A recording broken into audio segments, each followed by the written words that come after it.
गौतम अदानी आज देशातले एक मोठे उद्योगपती म्हणून त्यांची ओळख झालेली आहे। अनेक क्षेत्रामध्ये त्यांनी प्रचंड मोठी गुंतवणूक केली।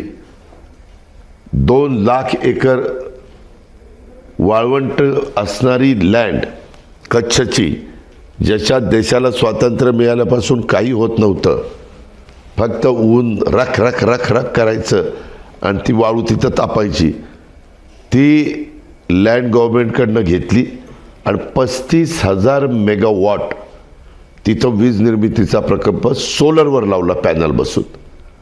आज जिथं कुणाच्याही लक्षात आलं नाही, आज 35,000 मेगावॉट आशुतोष पाटील कमी हे निर्मिती नाही आहे।